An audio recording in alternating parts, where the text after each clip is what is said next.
Bueno, buenas tardes a todos. Estamos muy complacidos de que se encuentren aquí con nosotros de este mes de enero, en que iniciamos labores nuevamente, y dentro de las labores que llevamos a cabo en la Coordinación de Educación Continua, aparte de nuestros cursos, de nuestros talleres y nuestros diplomados, pues están también las jornadas que se llevan a cabo en el transcurso de todo el año, en las cuales siempre se dedican 4 conferencias magistrales a un solo tema. En este caso, la maestra Ilse Arely Corrales Rendón, que es nuestra coordinadora de estas jornadas y de cursos también, eligió el tema de inclusión educativa para iniciar el año, y bueno, veo que lo hizo con gran tino, como siempre de su parte, Ilse. Muchas gracias. Y pues empezamos el día de hoy con retos actuales de la educación inclusiva. Y aparte de saludarlos, desearles buen año, pues quiero darle nuestro agradecimiento a nombre de la Vicerrectoría de la Universidad Veracruzana y de la Coordinación de Educación Continua, maestro, por participar con nosotros. Doctor Carlos Alberto Campos Almeida será nuestro primer expositor y pues muchísimas gracias. Yo le cedo el micrófono a la maestra Ilse. Recuerden que durante todo este año se llevan a cabo varias jornadas y estamos en nuestras redes sociales. Y también que nos liberen algunas sillas por ahí para que algunas personas se puedan sentar, y las bolsitas que se sienten en las piernas de nosotros. Por favor, gracias. Bienvenidos.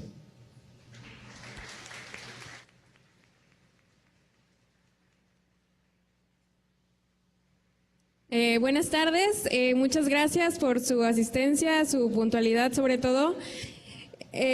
Una disculpa por la falta de asientos, la verdad es que no esperábamos tanta respuesta, tanta gente. Incluso habilitamos 2 aulas de aquí de Veracruz, y además también les quiero comentar que está Jalapa, también está conectado por videoconferencia, y 2 grupos aquí en Veracruz. Entonces la gente, muchísimas gracias. Voy a ser breve. Bueno, esta jornada, como ya lo comentó la maestra Carolina, van a ser 4 conferencias. Iniciando con la de hoy, retos actuales de la educación inclusiva. El siguiente martes es lenguaje y discriminación. La tercera es a quién corresponde la educación inclusiva, y la cuarta conferencia, enfoque social de la discapacidad, que ya muchos de ustedes tienen la información correspondiente. Si no, no hay problema, se las volvemos a enviar. Si asisten a todas las conferencias, se les da una constancia de participación vía digital. Y bueno, cualquier duda que tengan sobre este tema o esta constancia, con una servidora o con cualquiera de nuestras redes sociales. Y bueno, para ya comenzar, voy a leerles un poco para los que no conocen al doctor Carlos Alberto Campos Almeida. Les voy a leer un poco sobre su semblanza curricular. Él es psicólogo clínico por la Universidad Villarrica. Es maestro en educación básica por la Universidad Pedagógica Veracruzana. Es doctor en educación en la línea Educación Especial por la Universidad Iberoamericana.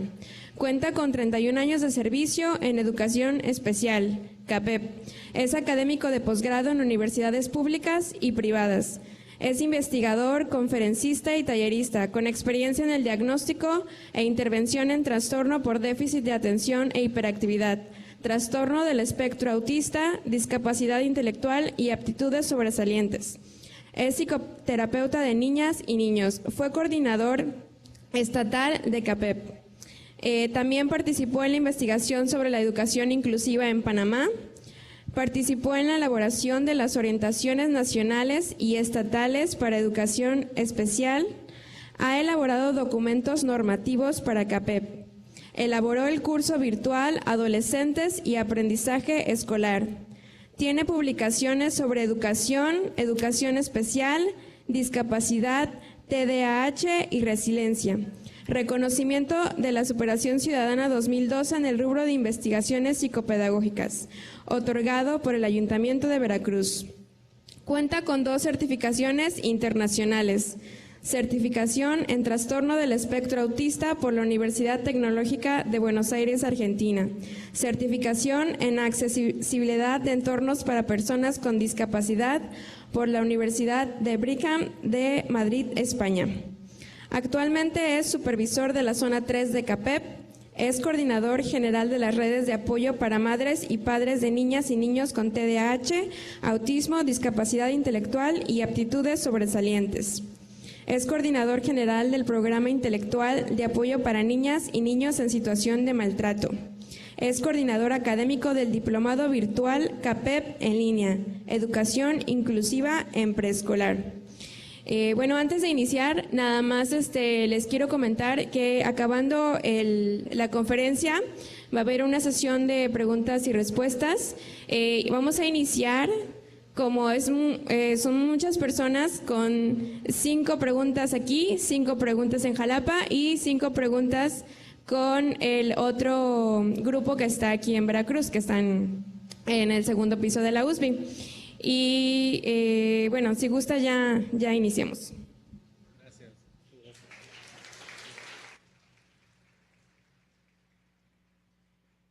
Muy buenas tardes. Bueno, primero muchas gracias por esta invitación a la Universidad Veracruzana y me da un enorme gusto ver a tanta gente interesada por esta temática. Ojalá que este y otros espacios en donde hablemos de algo tan relevante como la educación inclusiva nos permita reflexionar y tener algunos elementos que fortalezcan no solo nuestra comprensión sobre la temática, que en sí mismo es fundamental, sino el que podamos movilizarnos, que es lo más importante, para poder hacer realidad esto que además no es nuevo, porque en realidad estamos en México por cumplir casi 20 años de estar hablando de inclusión, y el título de esta conferencia es un título que seguramente hemos utilizado infinidad de ocasiones para hablar de alguna temática. La dificultad, me parece, la complejidad, es que podamos hablar de lo que hoy significa esta temática, ¿no? Es decir, lo que pudimos haber revisado, analizado sobre esta temática hace muy poco tiempo, hoy tiene connotaciones, implicaciones y desafíos también distintos. Entonces, la intención es que podamos justamente un poco como ponernos al tanto desde nuestra perspectiva de lo que hoy significa la educación inclusiva, en qué momento estamos y cuáles son los elementos en los que tendríamos que pensar y trabajar para poder avanzar en este terreno. Bueno, de entrada diría que hay algunas precisiones y algunas preguntas que nos podemos hacer para poder hablar de esta temática. En primer lugar, tenemos que tener claro que la educación inclusiva es un enfoque que tiene que ver con algo que responde específicamente al trabajo en las instituciones educativas, pero que en realidad la inclusión va más allá de las escuelas.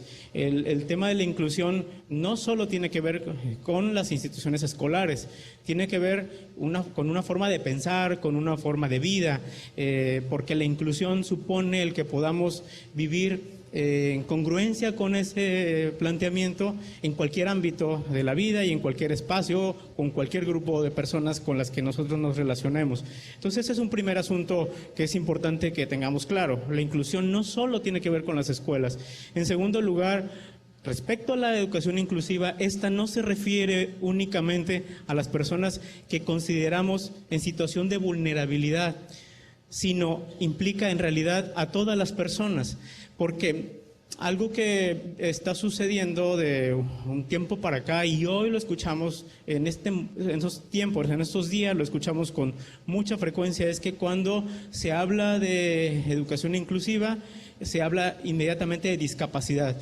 Y es muy importante precisar que el espectro de la inclusión y de la propia educación inclusiva es mucho más amplio que lo que está relacionado con la discapacidad. Si bien las personas con discapacidad sabemos son un grupo particularmente en situación de vulnerabilidad, en realidad es un rasgo diferenciador humano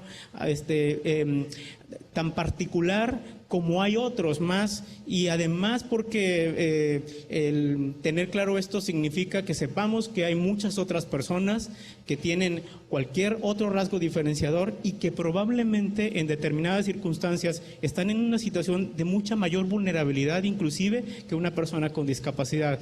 Entonces, eso también es muy importante precisarlo. Otro asunto es que la escuela inclusiva, que es una reflexión también que vale la pena enfatizar, es que la escuela inclusiva no es aquella que tiene todas las respuestas, no es aquella que está llena de personas que se volvieron especialistas en atender determinadas características del alumnado. En realidad, la educación inclusiva es un proceso de construcción al interior de una escuela. Es muy difícil que nosotros podamos decir en un momento dado, esta escuela ya es inclusiva, esta escuela todavía no es inclusiva, porque en realidad esto supone una cantidad muy amplia y compleja de procesos en donde están involucradas muchas personas. Entonces, creo que eso es muy importante para que podamos también saber que las escuelas inclusivas en realidad son aquellas que no solo aceptan a la diversidad, no solo permiten la entrada a todo el alumnado, que dicho sea de paso, en realidad hacer eso lo único que significa es atender un derecho, ¿no? Es decir, que nosotros le abramos las puertas en cualquier escuela a cualquier alumna o alumno es simple y llanamente atender su derecho. Pero la inclusión no solo supone que entren o que asistan a la escuela, sino, como vamos a ver, supone en realidad asuntos mucho más importantes que la sola asistencia a la escuela. Y entonces la escuela inclusiva en realidad no tiene que generar para las personas que trabajamos dentro o en torno a ellas esta preocupación de solo vamos a poder ser una escuela inclusiva cuando sepamos qué hacer frente a todos los desafíos que significa la diversidad del alumnado. Eso no es posible. Lo que sí es posible es que paulatinamente vayamos teniendo cada vez más respuestas y más experiencia para favorecer esa inclusión. Entonces, en realidad, la escuela inclusiva es aquella que acepta como parte del derecho de todas las niñas, niños, adolescentes y de todo el alumnado entrar a la escuela, pero que además busca y genera los apoyos para poder responder a esa diversidad. Esa es la escuela inclusiva, esa escuela como en construcción, que lo que hace es eso, buscar y generar los apoyos que necesita para poder dar respuestas a esa diversidad que ya está en la escuela. Y cuando digo que ya está, eso también me parece que es otra reflexión, porque qué fortuna que hoy estemos visibilizando esta realidad, pero esta es una realidad que siempre ha existido en las escuelas, ¿no? La diversidad siempre ha estado presente en las escuelas. Tendríamos que pensar si hemos podido, sabido, tenido la información necesaria para poder responder de forma adecuada, ¿no?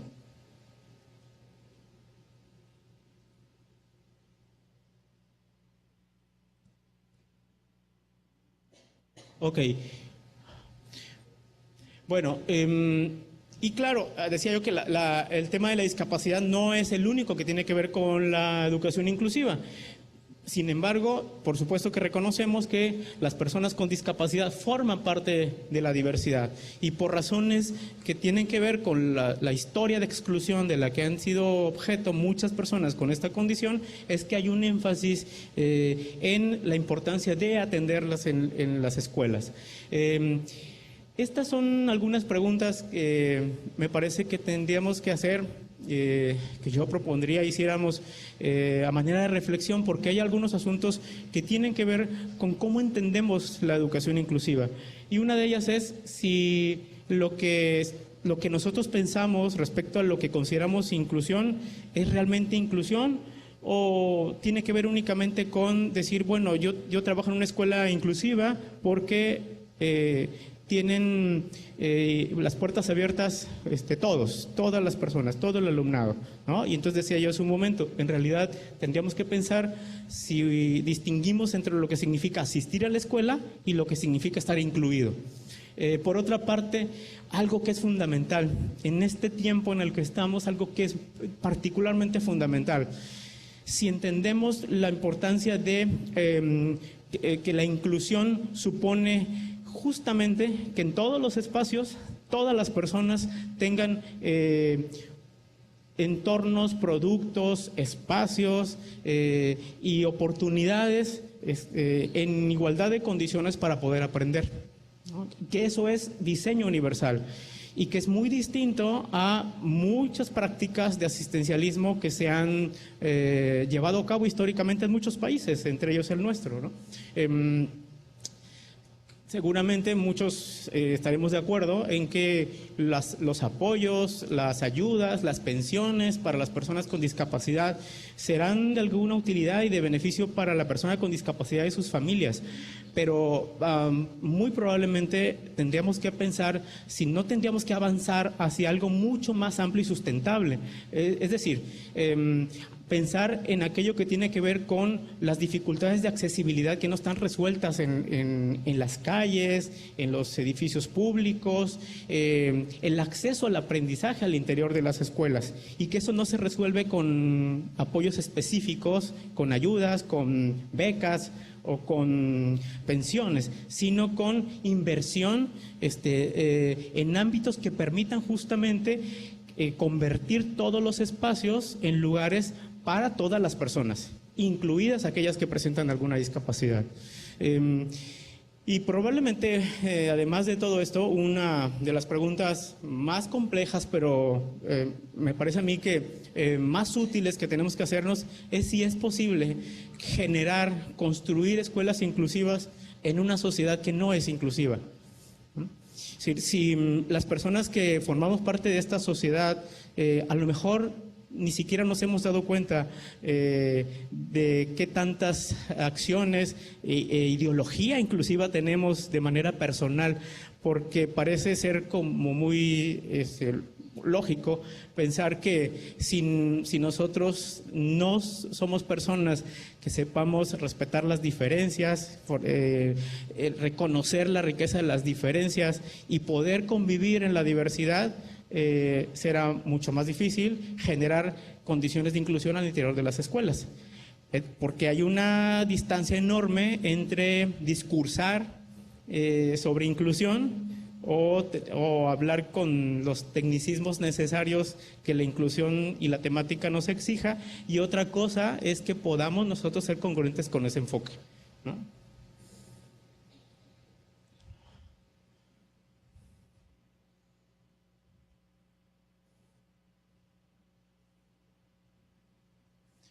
Bueno, entonces la inclusión implica diversidad. Esta noción hace referencia a la diferencia, a la variedad, a la riqueza de potenciales y a la multiplicidad de visiones distintas. Y eso es tan fácil como escribirlo en 3 líneas, pero en realidad es uno de los asuntos que socialmente son hoy más complejos. Las redes sociales, por ejemplo, son una de las mayores evidencias que tenemos de las dificultades que tenemos respecto al respeto y a la tolerancia, ¿no? De pronto las diferencias parecen estar transitando del poder reconocer que tú y yo pensamos distinto a la descalificación porque tú piensas distinto a mí o porque tienes un punto de vista distinto al mío.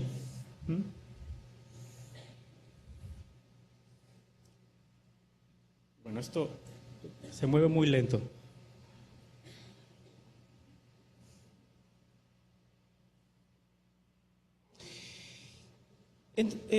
La inclusión, fíjense, empezaba yo diciendo que el tema de la educación inclusiva tenemos que entenderlo en un ámbito mucho más amplio, que es el de la inclusión. Pero más allá de ello, inclusive, tendríamos que reconocer qué significa la inclusión en realidad. Y fíjense el reto que esto implica. La inclusión, en realidad, si nosotros queremos pensar en espacios sociales en donde exista la inclusión, tendríamos que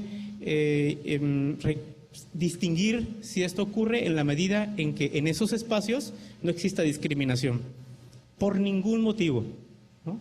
Entonces, dicho de otra forma, solo podemos hablar de inclusión cuando podamos estar seguros que de donde nosotros estamos refiriendo la inclusión, no hay forma alguna de discriminación, no se excluye a nadie por ninguna razón.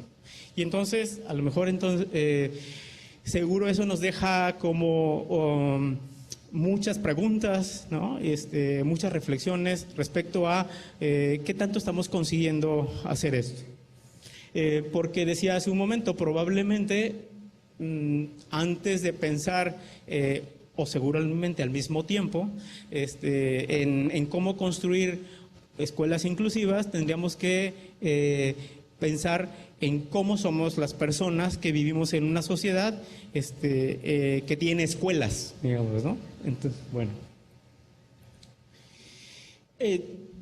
Puse aquí que en este momento y en congruencia con el propio título de esta conferencia, estamos en la perspectiva de un servidor en una hora crítica para la inclusión en México, porque hace apenas unos días se presentó y se está analizando en la Cámara de Diputados una iniciativa de ley que habla respecto a que el Estado aplicará una política educativa incluyente. Y por un lado supone un avance muy importante porque de manera explícita empezamos a ver que se hable de inclusión y que en ese sentido existan políticas sociales y educativas en consecuencia. Sin embargo, cuando se habla de inclusión, decía yo, en distintos espacios, y en esta iniciativa está sucediendo también, se hace alusión a determinados sectores de la población. Por ejemplo, en esta iniciativa se habla de la diversidad cultural y étnica, de las desigualdades sociales, de género y regionales. Entonces yo menciono aquí que en esa iniciativa no se habla de la discapacidad ni de otros rasgos diferenciadores. Y me corrijo, porque digo que tal vez en realidad no se debería hablar ni de específicamente ni la diversidad cultural, ni las desigualdades sociales de género, regionales o la discapacidad, ¿no? Porque si nosotros pretendemos hacer una descripción de toda la diversidad, tendríamos una lista en la que ni siquiera estaríamos de acuerdo todos, porque siempre alguien diría, oye, pero aquí faltó este rasgo diferenciador humano, y alguien diría, no, pero también faltó esto. Es decir, es como tener una radiografía, digamos, de la diversidad, y es un asunto muy complejo. Probablemente, más que, por aquí se me fue, por ahí la tengo, más que agrupar, ampliar la lista de rasgos diferenciadores y hacer una lista de todos ellos, probablemente lo que tendríamos que hacer sería ampliar el concepto de inclusión, ¿no? Es decir, enfatizar que la inclusión significa valorar y responder a la diversidad de cada persona, propiciando que todas y todos puedan estar, fíjense, puedan aprender y participar en la escuela. Estar, aprender y participar.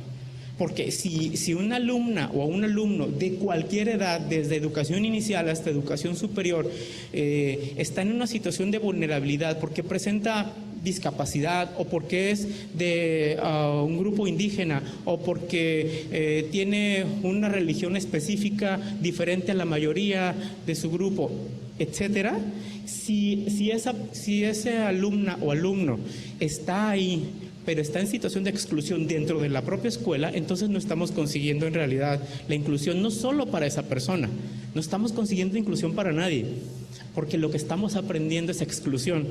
Si estamos permitiendo, y creo que a veces peor, normalizando o institucionalizando la exclusión, porque quiero decir con ello que a veces nos acostumbramos a esto. Nos parece que es parte de los grupos humanos, de los grupos escolares, que ese tipo de situaciones sucedan. Entonces, de cómo se define en estos tiempos al enfoque de la inclusión y en específico de la educación inclusiva, seguramente se derivarán una política educativa que impactará a la sociedad y que tendremos que trabajar en torno a ella. Pero en ese sentido sí vale la pena entonces señalar la importancia de reconocer esta definición que tendría que ser mucho más amplia de inclusión y no automáticamente pensar solamente en determinados grupos que ciertamente están en situación de vulnerabilidad, pero que no son los únicos, ¿no?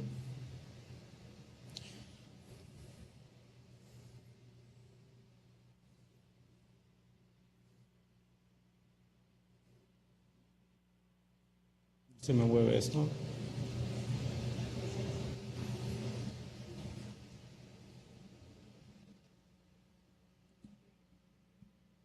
Está. Bueno, miren, por ejemplo, en esta diapositiva hay un intento de describir una cantidad determinada de rasgos diferenciadores humanos, ¿no? Que es lo que frecuentemente nos podemos encontrar en cualquier grupo escolar, pero inclusive no solo en las escuelas, en cualquier grupo humano propiamente, ¿no? Si nos damos cuenta, por ejemplo, la discapacidad es únicamente uno de los rasgos humanos que pueden estar dentro de cualquier grupo, pero nos podemos encontrar muchos otros, y creo que hay algunos rasgos que de pronto ni siquiera los vemos y pueden representar retos importantes para la escuela. Por ejemplo, aquí se menciona hasta, no sé si alguien alcancen a ver, pero abajo dice estilo de aprendizaje. Eso que parece tan simple, no es tan simple, y está poco visibilizado en muchas escuelas. El que cada alumna o alumno aprenda de forma distinta, a ritmos distintos, eso solo, entre comillas, solo eso, representa retos muy importantes. Eso es parte de la diversidad también. Es decir, si en un grupo escolar no hay ninguna niña o ningún niño o adolescente con discapacidad, es muy importante alertarnos para no pensar que entonces el reto de la inclusión no requiere esfuerzos ahí, porque en realidad hay muchos rasgos diferenciadores, además de la discapacidad, que representan desafíos muy importantes para las escuelas. Me parece que inclusive hay muchos casos en donde algunas alumnas y alumnos sin discapacidad representan retos más importantes que casos de alumnado con discapacidad. Entonces, en ese sentido, sí tenemos que ampliar nuestra visión respecto a qué consideramos como inclusión. Y entonces supone, pues básicamente, todas las diferencias posibles que pueden existir en los grupos humanos. Y decía hace un momento, bueno, la educación inclusiva es un proceso, y a través del cual la escuela busca y genera los apoyos, y dice esta definición, busca y genera los apoyos que se requieren para asegurar el logro de todas las alumnas y todos los alumnos. No dice de los alumnos con tal característica, sino de todo el alumnado, ¿no? Entonces, bueno, esta precisión reiterada es importante, ¿no? Y en ese sentido, entonces, de lo que se trata esto, que trasciende entonces más allá de cualquier rasgo específico, es en realidad de un asunto de derechos humanos. Y entonces, significa que si somos capaces de reconocer los derechos humanos de todas las personas, entonces probablemente podemos empezar a ser visibles no solo en el discurso, sino en la vida cotidiana. Por ejemplo, desde nuestro lenguaje a esa diversidad. El lenguaje, que la maestra Yasni lo va a trabajar en la próxima conferencia, que es sobre lenguaje y discriminación, es fundamental, porque el lenguaje es un vehículo a través del cual nosotros no solo reflejamos lo que pensamos, sino fortalecemos nuestros pensamientos y fortalecemos y reforzamos también las formas de interacción que tenemos con las personas. Mucho de nuestro lenguaje está absolutamente normalizado en nuestra sociedad. Es decir, nos parece bien expresarnos de forma excluyente acerca de algunas personas, nos parecen bien las burlas, los apodos, las palabras ofensivas y los chistes en donde se denota a las personas.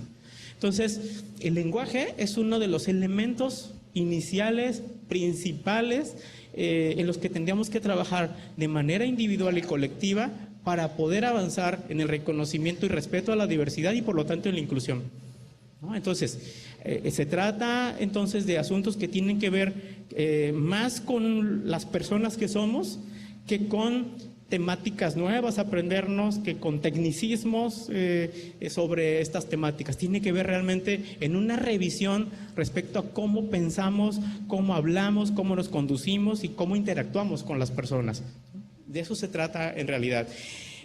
Yo siempre digo que, a diferencia de cualquier otra temática que en educación nos haya desafiado, esta temática particularmente representa un reto enorme porque probablemente haya temáticas a lo largo de la historia de la educación que no necesariamente hayan exigido que las personas tengamos una visión personal congruente con un enfoque de trabajo o con un modelo de trabajo, ¿no? Pero el tema de la inclusión no puede pasar y no puede trascender si no pasa por quiénes somos las personas. Es decir, si no pasa por una revisión personal de cómo pienso yo sobre esto, porque dicho de otra forma, yo no puedo generar inclusión si yo soy una persona que excluye. Es más, peor aún, si yo soy una persona que ni siquiera he pensado nunca en eso.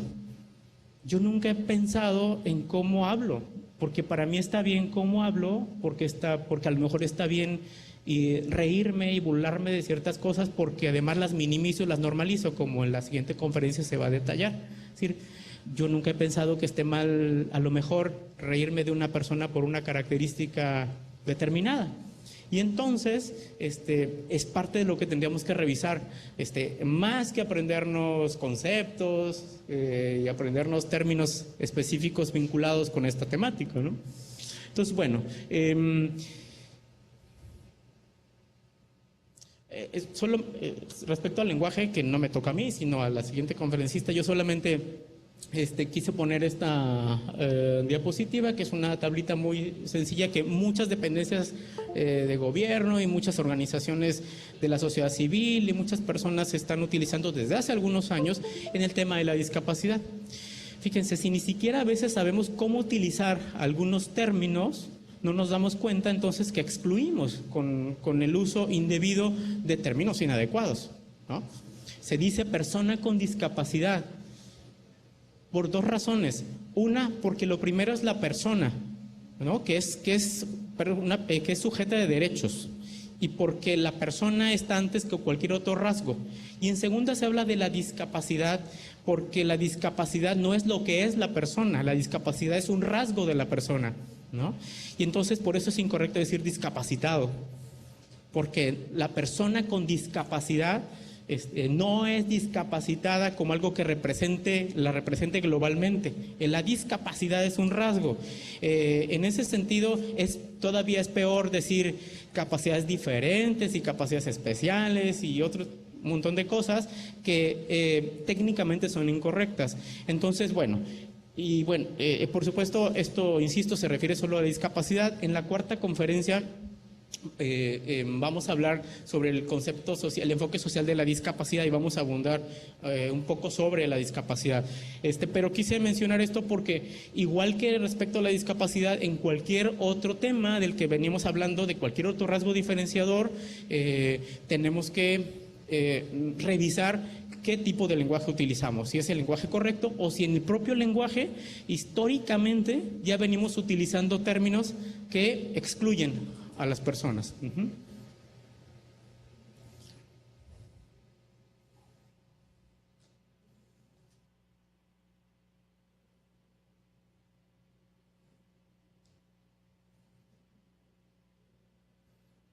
Bueno, a ver, cuando quiera esto.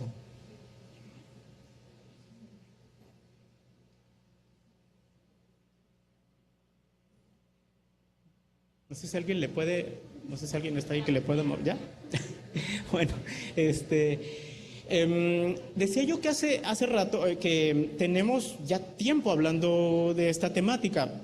Casi 20 años desde que Tony Wood y May Lanscott hablaron sobre la diferencia entre lo que se venía manejando hasta entonces sobre integración educativa y lo que ellos empezaron a plantear como educación inclusiva. Y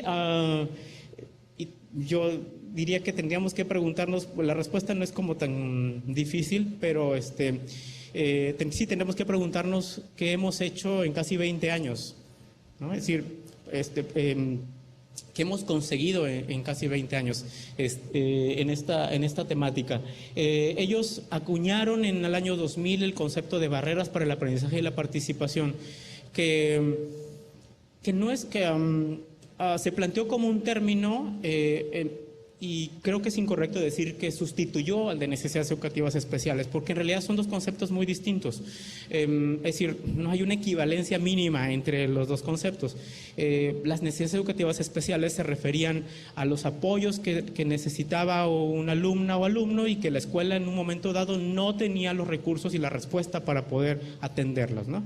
Lamentablemente el término se usó para seguir etiquetando y distinguiendo alumnado de otros, y por eso se pensó que no convenía seguirlo utilizando, y que lo que en realidad importaba más allá del propio término tenía que ver con cambiar nuestra mirada más allá de la persona con determinada condición específica, ¿no? Es decir, ver aquello que aun si una persona tiene una dificultad física o sensorial o de otro tipo, existían obstáculos que comprometían su funcionamiento, ¿no? Es decir, la persona puede tener cualquier limitación, pero si tiene las oportunidades, la accesibilidad, la diversificación en la enseñanza, etcétera, la persona podrá tener las posibilidades de acercarse igual que muchas otras personas al aprendizaje y a cualquier oportunidad.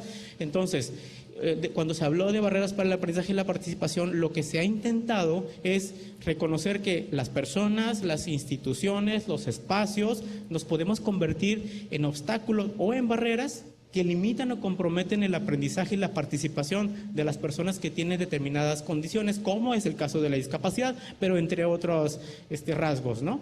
En ese sentido, y hablando nuevamente del lenguaje, por eso yo decía, no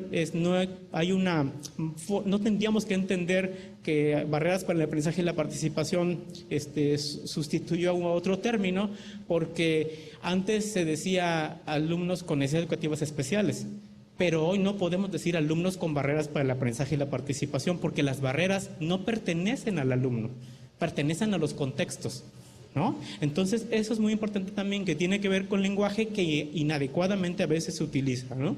Y desde ese punto de vista lo que se busca es visibilizar con este concepto justamente esos obstáculos que pueden limitar el aprendizaje o la participación de cualquier alumna o alumno en cualquier escuela, en cualquier contexto.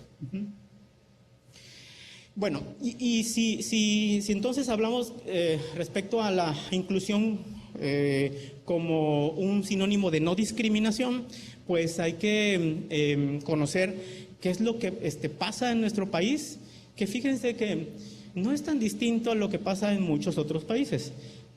Aunque en algunos países hay diferencias específicas y los contextos y la historia y la política interna explican las diferencias. Pero en México llevamos 2005, 2010 y 2017 3 encuestas nacionales que ha coordinado el Consejo Nacional para Prevenir la Discriminación del CONAPRED. Los resultados son muy abundantes, muy interesantes, y yo solamente menciono aquí 2 datos de lo que la ENADIS, o la Encuesta Nacional sobre Discriminación 2017, señaló dentro de sus resultados. Bueno, de entrada, la encuesta nacional puntualiza la importancia de entender qué es la discriminación, y la define como toda distinción, exclusión o restricción por acción u omisión que tenga por objeto obstaculizar, restringir o menoscabar el reconocimiento o goce de los derechos humanos y libertades. Es decir, es muy importante tener claro que el tema de la discriminación no solo debe entenderse como un asunto en donde excluimos a las personas y con todo lo que eso puede generar desde el punto de vista personal, psicológico, en las propias personas, que por supuesto es importante, ¿no? Lo más importante en realidad, el tema de la discriminación es entender que cuando se discrimina a una persona, se restringen y se atenta contra sus derechos fundamentales. Entonces, eso es importante porque, es decir, entonces, no discriminar es un asunto al que estamos obligados. Es decir, no es un asunto como decir, bueno, es que pues a mí no me importa o no estoy de acuerdo o cualquier cosa que se nos puede ocurrir, porque no tenemos alternativa en ese sentido. Es decir, es un derecho fundamental de las personas ser respetadas, ¿no? Entonces, eso es central en la comprensión de la discriminación como fenómeno. Y además, la encuesta nacional lo que buscó entonces es como retratar este lastre social que es la discriminación en nuestro país, para poder entender, conocer y entender el estado que guarda y entonces poder actuar en consecuencia, porque probablemente para muchos pueda parecer obvio, y todos pueden decir, bueno, sí, discriminamos, pero a veces no conocemos los detalles de en qué aspectos, a qué personas más y quiénes de nosotros mismos a veces contribuimos por acción o por omisión en la propia discriminación. Fíjense, este primer dato que está en la encuesta nacional y que, aunque les digo qué dice porque seguro no alcanzan a ver los números, miren, por ejemplo, este es el dato del porcentaje de población de 18 años y más que declaró haber sido discriminada por algún motivo o condición personal en el último año por entidad federativa. Los estados que tienen este color morado son en donde hay una prevalencia mayor de discriminación de acuerdo a la encuesta, y son estos estados: Puebla, Colima, Guerrero, Oaxaca y Morelos. Y de ahí siguen estos que están como que es como azul en donde está Veracruz, por cierto, que es los que siguen. Y los estados con menos discriminación, que son estos, ¿no? Y bueno, podríamos hacer nuestras propias interpretaciones y deducciones sobre las explicaciones de esta realidad. Pero además, fíjense que lo interesante de esto, ¿qué es lo que se preguntó para poder tener este dato? Las razones por las cuales estas personas de más de 18 años dijeron haber sido discriminadas en el último año fueron estas características, fíjense. Tono de piel, manera de hablar, peso o estatura, forma de vestir o arreglo personal, clase social, lugar donde vive, creencias religiosas, sexo, edad y orientación sexual. No dice discapacidad. Es decir, ni siquiera en este dato está, y no porque no exista, lo que pasa es que por estas razones hay más personas, de acuerdo a la encuesta, en situación de discriminación, pero también hay por discapacidad, ¿no? Entonces, qué interesante, porque decía yo hace rato, cuando hablamos de inclusión, hablamos de discapacidad, y entonces no pensamos en todos estos rasgos diferenciadores de personas que están en una situación de vulnerabilidad a veces más grave que algunas personas con discapacidad, ¿no? Entonces, bueno. Después está esta gráfica en donde estas son las respuestas de mujeres y de hombres, y también el dato es sobre población de más de 18 años que declaró haber sido discriminada, ¿no? Y miren, por ejemplo, apariencia, creencias religiosas, etcétera. Ahí ven ustedes los datos, ¿no? Entonces, bueno, y lo que declaran, por un lado mujeres, por otro lado hombres, bueno. Y nuevamente, aquí no aparece la discapacidad dentro de lo que, de acuerdo a este recorte, digamos, de la propia encuesta, se respondió acerca de los rasgos diferenciadores en mayor situación de vulnerabilidad. Entonces, fíjense, ¿qué situación tan particular? Porque Entonces, probablemente, y reitero lo que vengo señalando, tendríamos que revisar qué estamos haciendo, porque si en el mejor de los casos, y lo enfatizo, si en el mejor de los casos estamos trabajando en favor de la inclusión de las personas con discapacidad, estamos sin visibilizar a muchas otras personas que están ahí, que están aquí, que están en todos los grupos humanos, que están en todos los grupos escolares y que no las estamos viendo, porque están y siempre han estado además, ¿no? Claro, ¿no? O sea, de hecho, ni siquiera son visibles, ¿no? No las estamos viendo, ¿no? Entonces, bueno.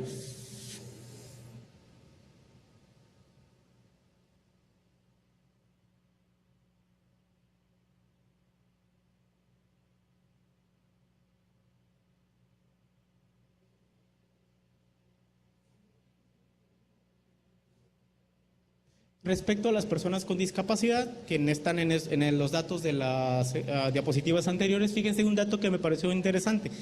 Bueno, específicamente respecto a las personas con discapacidad, los prejuicios que las personas encuestadas tienen. Miren lo que dice lo que respondieron a esta pregunta. 30% de la población considera que las personas con discapacidad son de poca ayuda en el trabajo, ¿no? Entonces, sí, esos son prejuicios. Los prejuicios son los que construyen la discriminación, ¿no? Los prejuicios son los que hacen que discriminemos a las personas. Entonces, porque están basados en creencias, ¿no? Y las creencias son esas, ¿no? Entonces, y ese es un dato, les decía, específico sobre la discapacidad. Solo puse esto, pero en la última conferencia de este ciclo vamos a hablar específicamente y un poco más ampliamente de la discapacidad. Estoy diciendo insistentemente eso para que vengan a la cuarta.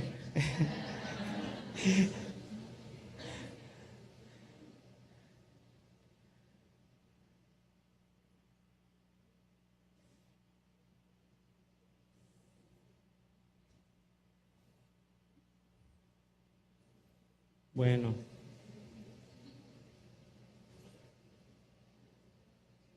Ya no se quiere mover. Ahí está. Bueno, si nosotros hablamos de la educación inclusiva, entonces tenemos que dejar de pensar en... Yo creo que, ojalá más pronto que tarde, dejemos de utilizar el adjetivo de inclusiva cuando hablemos de la escuela, ¿no?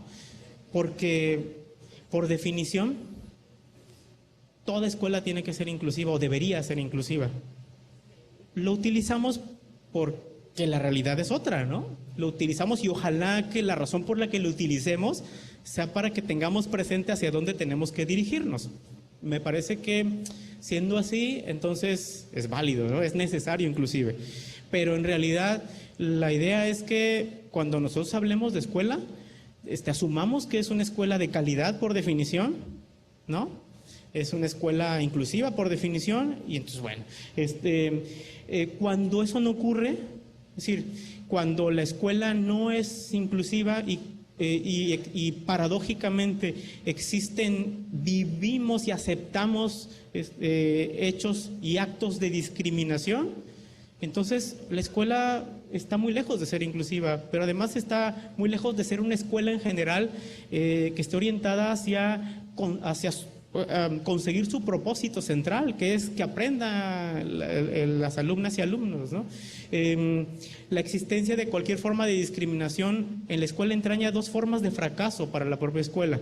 Uno de esos fracasos tiene que ver con que en su misión de hacer que los alumnos aprendan, se fracasa. Es decir, el alumnado no está aprendiendo si hay discriminación en la escuela, porque la o el estudiante discriminado no se encuentra en aptitud de aprender, no está en condiciones para aprender, porque está dedicada o dedicado a defenderse de la humillación, de los abusos y de la violencia psicológica y o física de la que es objeto, ¿no? Entonces, la discriminación que se vive en las escuelas entraña un primer fracaso, que es no pueden aprender porque no están en condiciones de aprender. Y no solo no van a aprender quienes están en situación de discriminación, no van a aprender los demás tampoco, ¿no?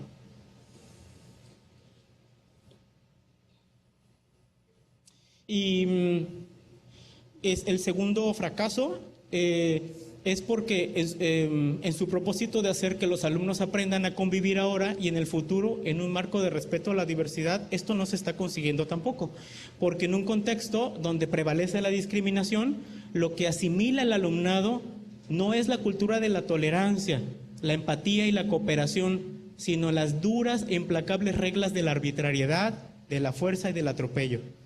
Entonces, fíjense qué grave, ¿no? Pensar que podemos a lo mejor engañarnos pensando en que tenemos una diversidad y que estamos siendo una escuela o un colectivo inclusivo porque está población con determinadas características, pero ocurren cosas que nos hablan de algo distinto en la realidad, ¿no? Por el contrario, probablemente un principio que nos podría orientar hacia identificar en qué momento auténticamente estamos avanzando en la inclusión, en cualquier contexto humano, pero específicamente en la escuela, probablemente tenga que ver con algo como lo que aquí se plantea. Si somos capaces de actuar y de enseñar a actuar cuando alguien, quien quiera que sea, es excluido, maltratado o humillado, o cuando alguien es víctima de hostigamiento, estaremos ofreciendo la mejor lección que podamos dar en materia de derechos humanos. Es decir, si actuamos, si no somos indiferentes, si no dejamos que pase, si nos obligamos todos a aprender de eso, a solucionar esta situación y a que todo el alumnado, pero todos los adultos que trabajamos en torno al alumnado, también aprendamos cómo reconocer que no podemos ser indiferentes a ello y que tenemos, por el contrario, que desarrollar habilidades y aprender formas de poder solucionar esto, entonces probablemente estaremos en un camino distinto, auténticamente de convertir a una escuela en inclusiva, porque estamos enseñándonos todos a que las diferencias y los conflictos y cualquier hecho en el que una persona esté siendo víctima de discriminación no puede ser ignorado y no podemos ser indiferentes a él. En ese sentido, estaremos alentando a las y los estudiantes a no ser indiferentes a quienes de forma inmerecida, solo por ser lo que son, han sido excluidos, porque los estaremos alentando a actuar ahora y en el futuro en términos de respeto, de sensibilidad, de consideración y de justicia, garantizando que todos tengan iguales derechos e iguales oportunidades. Eso es la inclusión, esa es la escuela inclusiva. Y yo insisto, podemos no aprendernos tanto tecnicismo. Yo no digo que no importe, por supuesto que importa, pero lo más importante es cómo actuamos frente a una situación de discriminación. De eso es de lo que más aprende el alumnado de una escuela. Cuando quienes trabajamos ahí actuamos inmediatamente, con la única directriz de hacer que nos demos cuenta que es indispensable reconocer los derechos humanos de todas las personas, ¿no?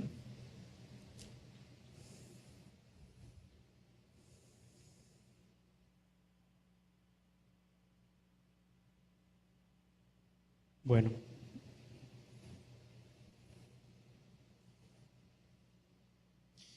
Esta es una imagen muy conocida que Booth y Aisco plantearon en el año 2000 cuando hablaron de cuál es el enfoque para trabajar para dirigir los esfuerzos al interior de las escuelas y caminar hacia condiciones de inclusión, es decir, auténticamente ir transformando una escuela en inclusiva. Ellos dicen que lo que se tiene que hacer es crear culturas inclusivas, que tiene que ver con todo lo que vengo diciendo. En realidad, todo lo que he dicho anteriormente tiene que ver con cambiar nuestra ideología, cambiar nuestra forma de pensar, eliminar muchas de los pensamientos y del lenguaje, de las prácticas que tenemos. Tiene que ver con la cultura y es lo primero que hay que crear, culturas inclusivas. Por eso no es casual que esté sobre la base de esa pirámide o de ese triángulo, ¿no? Y dicen, después de eso, y en realidad no es que tengan no es que necesariamente tengan ese orden, porque en realidad ocurren al mismo tiempo en la vida real de las escuelas. Solo si se crean culturas inclusivas podremos establecer políticas inclusivas, es decir, formas de organización al interior de las escuelas que sean congruentes con ese enfoque, ¿no? Es como, ustedes seguro conocerán establecimientos comerciales e instituciones de distinto tipo, no tantas tal vez como deberían, pero algunas que tienen por ahí a la entrada un aviso o un letrero que dice: en este establecimiento no se discrimina a ninguna persona por ninguna razón, etcétera, ¿no? Bueno,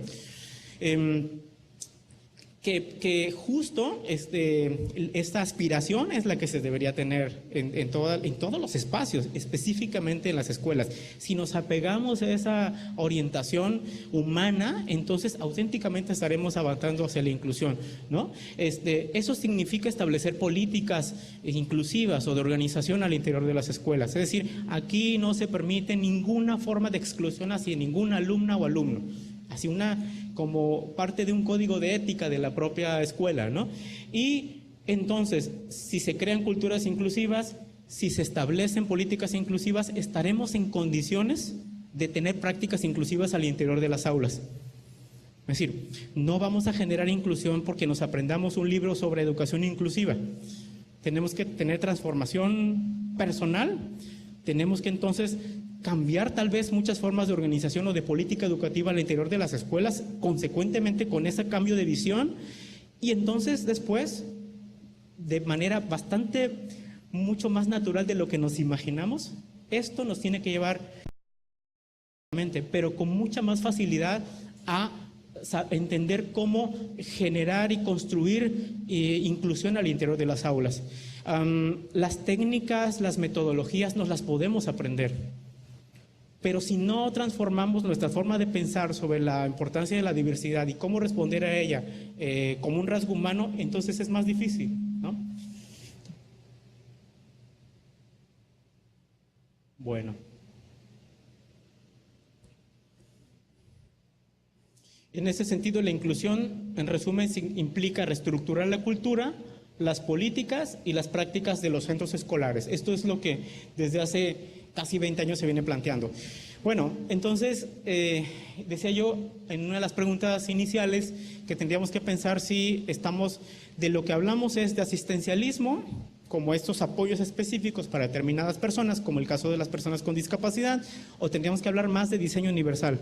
El diseño universal significa justamente el diseño de productos, entornos, programas y servicios que puedan utilizar todas las personas en la mayor medida posible sin necesidad de adaptación y diseño especializado. Es decir, no solo en espacios físicos, sino, por ejemplo, en los materiales, en los planes y programas, es decir, que todos tengan la posibilidad de acceso para todas las personas, con sus ritmos y sus estilos de aprendizaje. Eso es diseño universal, que donde lleguemos tengamos la posibilidad de ver de allá hasta acá, de escuchar de allá hasta acá, es decir, todo eso es diseño universal.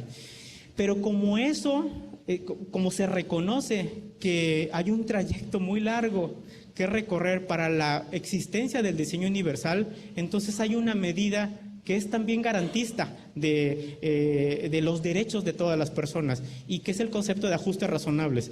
Los ajustes razonables son esa medida que se utiliza como un derecho de todas las personas en cualquier espacio, específicamente en el caso de las escuelas, para poder suplir o compensar la ausencia de diseño universal.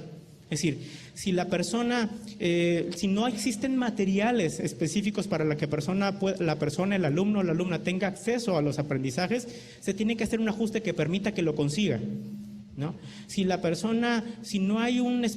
el espacio en el que está no puede ver hasta acá esto que estamos viendo, tiene que haber un ajuste. Y a veces los ajustes, que por eso son razonables, y hay una serie de criterios para entender cuándo son razonables los ajustes, ¿no? Y entre ellos está que no impliquen una carga desproporcionada o indebida, que coincida con la lógica y el tipo de trabajo que la escuela tiene, que no impliquen necesariamente gastos excesivos para la propia escuela o para las familias. En fin, eso es lo razonable de un ajuste. Entonces, un ajuste razonable es tal cuando cumple con esos criterios y se utiliza ante la ausencia de diseño universal. Entonces, ¿En qué tendríamos que invertir esfuerzos y recursos y demás? Pues probablemente en cada vez avanzar más en el diseño universal y en el camino hacer los ajustes razonables necesarios, en tanto tengamos cada vez paulatinamente mejores condiciones, más cercanas cada vez al diseño universal. Bueno, el diseño universal entonces tiene que ver con todas esas condiciones ideales en cualquier espacio. Y específicamente el diseño universal para el aprendizaje es el que hoy me parece, aparte de todos estos planteamientos que me estoy permitiendo hacer, me parece que si tuviéramos que identificar un reto particular que desde el punto de vista metodológico se plantea o se tendría que plantear al interior de las instituciones educativas, es el de diseño universal para el aprendizaje, que no es otra cosa que concretamente dicho, el paradigma educativo actual. El diseño universal para el aprendizaje es el paradigma de la educación inclusiva. Es la única forma de poder entender la inclusión y conseguirla, ¿no? Si avanzamos cada vez más en la consecución de condiciones respecto al diseño universal. La Secretaría de Educación Pública hace muy poco tiempo publicó este documento que es una estrategia nacional sobre equidad e inclusión en la educación básica. Me parece que como con muy poca difusión, ¿no? Y está como muy poco aprovechado aún, y justo pues me parece que nos toca a muchas personas abrir los espacios y aprovechar este recurso que la propia Secretaría ha planteado respecto a que no está dirigido para ningún otro sector de educación más que para las escuelas regulares, ¿no? No está dirigido a los servicios de educación especial, sino a las escuelas de educación básica específicamente en este caso. Y aunque hay un énfasis en la estrategia para determinada población del alumnado, en realidad sirve y es útil para todo el alumnado de las escuelas. Esta estrategia es muy interesante porque es una metodología específica que nos permite entender y estructurar una manera de trabajar para poder crear diseño universal para el aprendizaje. Tiene 3 principios básicos y 7 pautas. El primer principio es proporcionar múltiples formas de representación y tiene estas pautas que son proporcionar opciones para la percepción, proporcionar opciones para el lenguaje, expresiones y símbolos matemáticos y proporcionar acciones para la comprensión. Es decir, generar que todo el alumnado, con sus rasgos diferenciadores, con sus particularidades, pueda tener opciones múltiples de representación del propio aprendizaje, de manera que pueda tener acercamiento en función de sus potencialidades y de sus propias características. Esto es diversificación de la enseñanza. Un segundo principio es proporcionar múltiples formas de acción y de expresión. Las pautas, y bueno, no lo estoy mencionando aquí, pero cada pauta tiene una descripción e inclusive ejemplos de cómo poder hacerlo. Las pautas aquí son proporcionar múltiples medios físicos de acción, proporcionar opciones para la expresión y la fluidez de la comunicación y proporcionar opciones para las funciones ejecutivas, que muchas personas venimos trabajando este asunto desde hace mucho tiempo. Las funciones ejecutivas, que son habilidades mentales que están comprometidas en buena parte del alumnado y que tienen que ver con la planeación, con la organización, con la memoria de trabajo, con la evaluación, con el automonitoreo, ¿no? Y un tercer principio que es proporcionar múltiples formas de participación y que tiene que ver con pautas para proporcionar opciones para captar el interés del alumnado. Entonces, este diseño universal para el aprendizaje lo que busca auténticamente es generar condiciones para construir esto que se dice muy fácil y que de pronto no ha sido tan sencillo entender, que es diversificar la enseñanza, ¿no? Esta es una metodología muy precisa y muy concreta además, que nos permite ir implementando estrategias y haciendo esfuerzos muy concretos, además con la oportunidad de poderlo sistematizar y poder evaluar lo que está pasando en educación básica, en cualquier escuela de educación básica y en cualquier modalidad. Bueno, el diseño universal para el aprendizaje tiene estos beneficios. En primer lugar, es accesibilidad universal en educación. Ofrece entornos comprensibles, accesibles y utilizables para todas las personas. Impulsa la red afectiva en la educación y además permite eliminar las barreras que experimentan muchas alumnas y alumnos. Estas son algunas de las ventajas. Y otras muy importantes son, fíjense, el diseño universal para el aprendizaje trae consigo, así entre comillas, unos lentes nuevos, ¿no? Porque nos permite cambiar la mirada y no solo ver los déficits del alumnado. Fíjense, no estoy diciendo no ver los déficits del alumnado. Lo que se plantea es no solo ver los déficits del alumnado, porque, es decir, hay un reconocimiento de que hay déficits en algunos de ellos, sobre todo en quienes presentan determinadas condiciones, pero de lo que se trata aquí es tener estos lentes para ver lo que sí son capaces de hacer, ¿no? Es decir, que es a veces lo que cuesta más trabajo, ¿no? Observar. Se trata entonces de reconocer sus capacidades y sus fortalezas, pero además el diseño universal para el aprendizaje promueve la empatía, el diálogo igualitario, la visibilización de lo diverso y los beneficios de ser diverso. Además, promueve la colaboración, bien, ¿no? Que justamente es uno de las formas en las que podemos ver reflejado la inclusión, ¿no? Justamente el poder ver cómo podemos convivir en la diferencia y aprovechar justamente en todo aquello en lo que somos distintos. Desde todos estos planteamientos, entonces, tenemos que entender algo que parece muy simple y lógico, que es que la escuela no es solo un edificio. Es más, alguien me diría, de hecho no es un edificio, ¿no? La escuela es mucho más allá que las paredes de una institución. La escuela está formada por grupos de personas que le dan vida a la propia escuela, y eso es muy importante porque significa que entonces se reconoce todos estos planteamientos que venimos haciendo, que los cambios tienen que ver primero con todas las personas que somos, antes que con aprendernos el enfoque nuevo o el concepto nuevo. Y la escuela que aspira a ser inclusiva, entonces, requiere personas inclusivas. Entonces, esto significa dar como algunos pasos atrás, ¿no? Antes de familiarizarnos con los conceptos que tienen que ver con inclusión. Dos últimas diapositivas.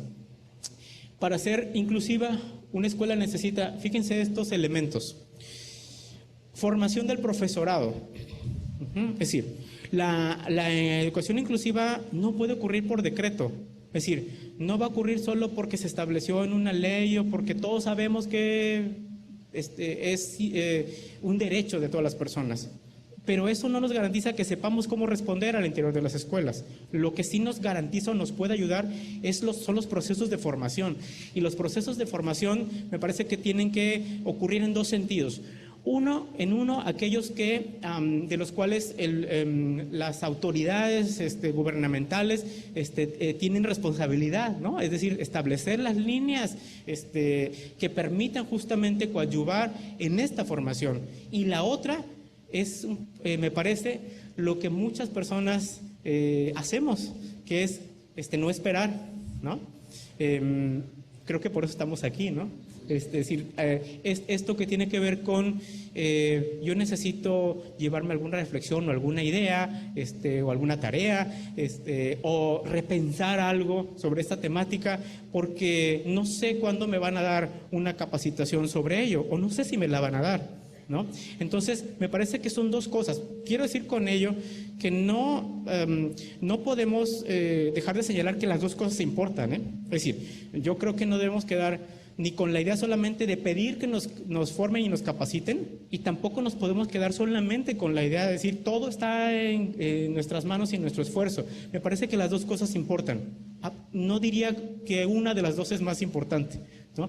Y yo me atrevería a decir, por la experiencia que tenemos de trabajar con muchas escuelas, que la segunda ha sido la que ha permitido que cada vez más escuelas y más maestras y maestros consigan muchos logros por su propio esfuerzo, porque han invertido tiempo y dinero y muchas cosas para poder fortalecer y generar su propia formación. Otro asunto que se necesita son recursos. Recursos en todo lo que significa recursos. Las escuelas necesitan recursos para poder generar la inclusión. No solo por lo que típicamente conocemos que es muy importante, que significa la accesibilidad física, que es muy importante, por supuesto, ¿no? Tenemos muchas carencias en la accesibilidad física. En las pocas cosas que tenemos para acceder a los espacios físicamente están infravalorados, ¿no? Están ignorados, a veces somos indiferentes y se utilizan mal. Es más, a veces están mal hechos algunos accesos en términos físicos, ¿no? Arquitectónicos. Y necesitamos algo que es indispensable: disposición, voluntad, porque nos parece que sin eso, aún si tuviéramos muchos recursos, si no tenemos voluntad y disposición, podemos tener físicamente la escuela más completa, pero le falta lo más importante, que es tener voluntad, disposición y compromiso de trabajar por aquello para lo que estudiamos cada quien, ¿no? Que es para beneficiar al alumnado. Y además, gestionar apoyos. Necesitamos movilizarnos porque a veces ni nuestro esfuerzo personal, ni el colectivo de nuestra escuela, ni el gubernamental alcanza. Entonces, tenemos que gestionar muchas cosas para poder avanzar. Bueno, finalmente yo quisiera decir que entonces el tema de la educación inclusiva, decíamos, no puede ocurrir si no hay inclusión en general. Si yo no soy una persona que sepa y reconozca la importancia de los derechos humanos de todas las personas, sino yo no soy una persona que incluye. Y decía yo hace rato, si ni siquiera he pensado, ni siquiera me he dado cuenta de las cosas que pienso, de las cosas que digo, de las cosas que hago, o de las cosas a las que soy indiferente, que a veces es peor, respecto a las personas, entonces tengo mucho trabajo que hacer ahí. Y eso es lo primero. Lo primero tiene que ver con una revisión personal respecto a los temas de discriminación y por lo tanto los derechos humanos y la inclusión. Porque entonces, si para generar inclusión primero tenemos que ser inclusivos, pues entonces la transformación necesaria para avanzar a la educación inclusiva, pues es muy simple reconocer que solo puede ocurrir si nos transformamos, ¿no? Es decir, si tenemos transformación personal, solo así podemos generar inclusión. Es decir, si evolucionamos como personas desde el punto de vista, es decir, si evolucionamos desde el punto de vista humano, individual y colectivamente, probablemente entonces sí estaremos en condiciones de entender de qué se trata la inclusión y vivir en congruencia con ese enfoque. Entonces, y lo demás es mucho más fácil aprenderlo. Es decir, todos los temas, todos los conceptos y toda la terminología especializada sobre cómo abordar desde la enseñanza, metodológicamente, algunos aspectos para favorecer la inclusión de determinado alumnado, eso es más fácil de aprender si conseguimos primero esto que tiene que ver con transformaciones personales. La inclusión no puede suceder sin transformación humana, personal y colectiva, ¿no? Bueno, muchas gracias.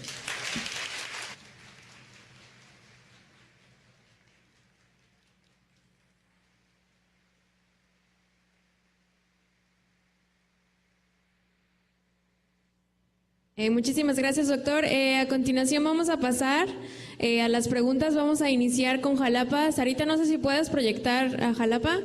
5 preguntas. Alma, no sé si por ahí puedas pasar el micrófono. De ahí vamos a pasar con el otro grupo de aquí de Veracruz, que está en el segundo piso de la USBI. Y acabamos con este grupo.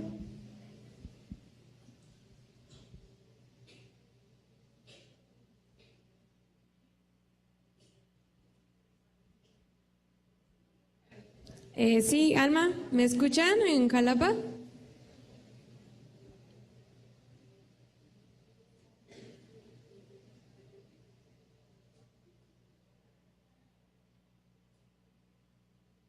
Creo que son los de suéteres.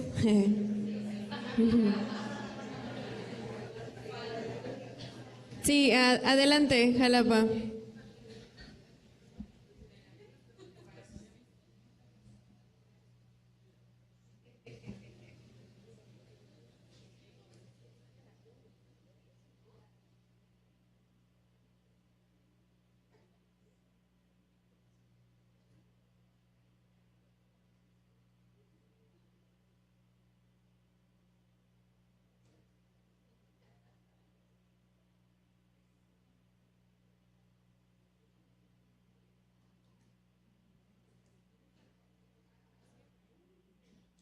Sí, bueno, Alma, ¿me escuchan en Jalapa?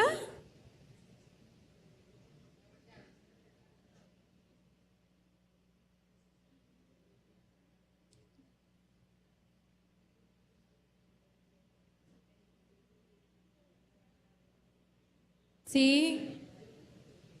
Alma. Bueno, me parece que no los estamos escuchando. Mientras, si no, vamos a pasar con alguna pregunta de aquí, ¿sí? De aquí de Veracruz, en lo que revisan lo del micrófono.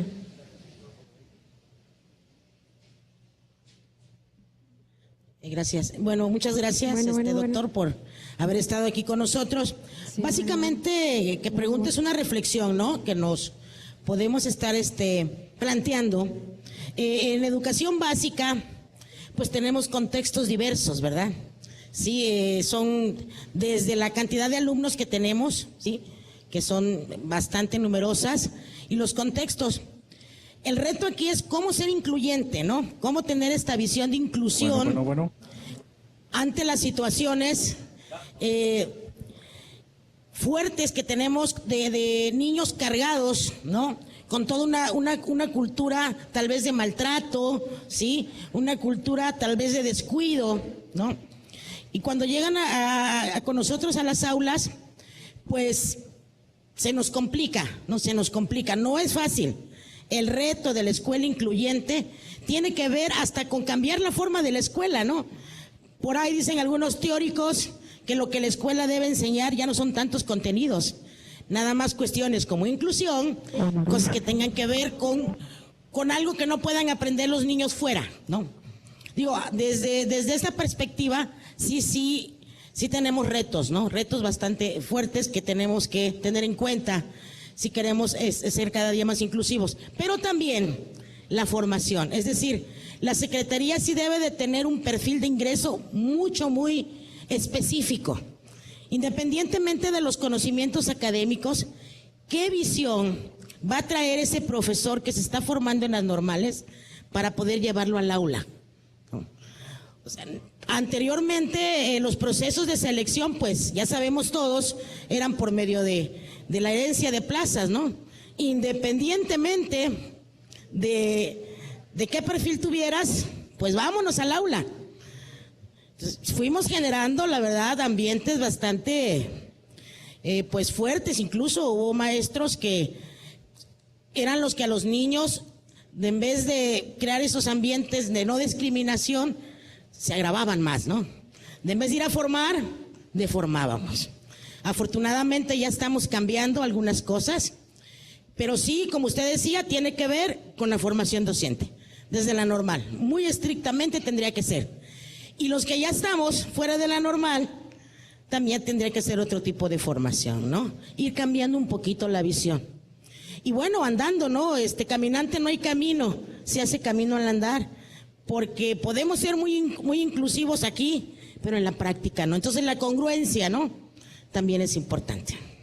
Muy bien. Esto creo que sin duda es un asunto interesantísimo, y yo diría nada más que las escuelas... Sara, ¿puedes subir el volumen, por favor? Respecto a la formación profesional, justamente es uno de los retos que tenemos, porque me parece que hay dos vertientes en este planteamiento. Por un lado, esta realidad respecto a quienes nos incorporamos al servicio educativo en los últimos años, ¿no? Que además yo diría también es un sector muy diverso, ¿no? Muy diverso en todos los sentidos. Pero diría que tenemos un reto específico, es decir, ya ocurrió una reforma en los planes y programas de las escuelas normales.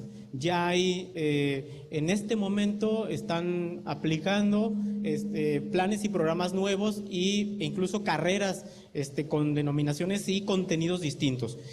Pero entonces, la mayor parte de quienes trabajamos en el sector educativo tenemos formaciones diversas, ¿no? Historias diversas, experiencia y años también distintos de trabajo. Entonces, a lo que nos ha obligado esta realidad es a que vayamos haciendo nuestro propio esfuerzo para actualizarnos. Porque si no nos formamos inicialmente en las escuelas normales o en las universidades con ese enfoque, la realidad nos rebasa. Es decir, de esto se está hablando hace mucho tiempo, y por eso estamos buscando espacios para nuestra formación. Porque además, en realidad, la formación inicial de las escuelas normales o universidades nunca alcanza, ¿no? Y porque la realidad va cambiando y se transforma de manera más rápida cada vez y nos exige cosas que cuando salimos de la carrera no existían a lo mejor, ¿no? Y yo diría, aprovechando esto, que qué bueno que hace este comentario, porque hay que decir también que el asunto de la inclusión no solo alude desde el punto de vista de los perfiles profesionales a quienes egresan de las escuelas normales. Habemos muchas personas que no egresamos de escuelas normales, sino de las universidades. Y si en las escuelas normales ya ha habido una reforma, pero no así en las universidades respecto a este tema. Y qué bueno por eso que hoy estamos en una universidad que está impulsando hablar de esto, porque muchos profesionales que son universitarios y están en el sistema educativo trabajando tienen todavía menos información en algunos temas como de quienes egresaron de las escuelas normales. Entonces, la verdad es que el reto en términos de formación es sumamente amplio y tiene que ser así diverso, desde lo que ciertamente le corresponde al gobierno, a la secretaría, y lo que nos corresponde a todos, ¿no? A continuación,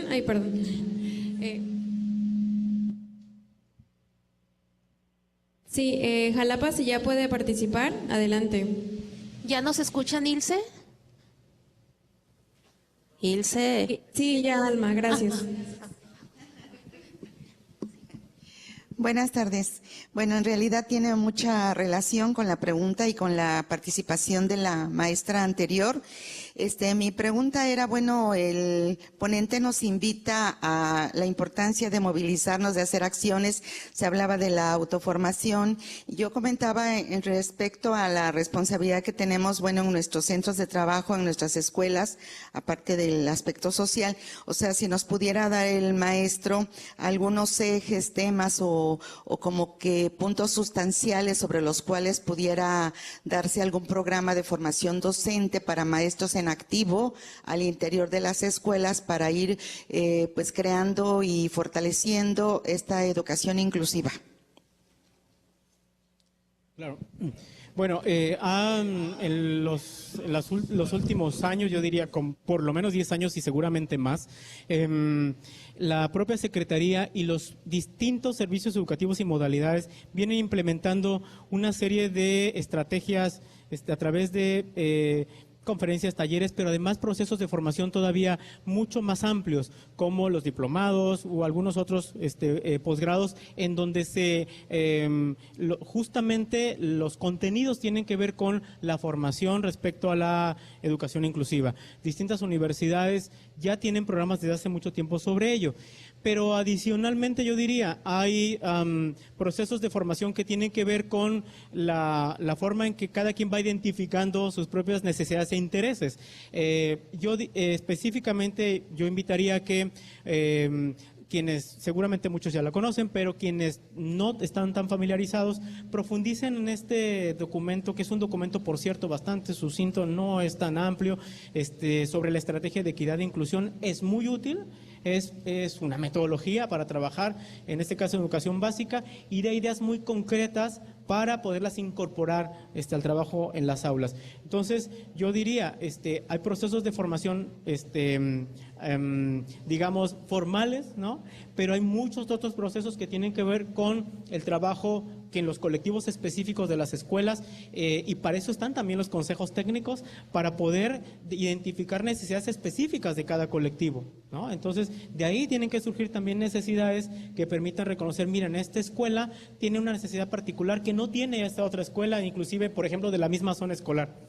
Y esa es una manera también de hacer realidad el planteamiento de las rutas de mejora, que son el corazón del trabajo técnico en las escuelas y que tienen que ser distintas y que justo hacen diferente a una escuela de otra, ¿no? Entonces me parece que hay una serie de recursos que podemos tomar de formación en las universidades y en las instituciones que tienen programas específicos, pero otros tienen que ver con formación que surja de las necesidades identificadas en cada escuela, ¿no?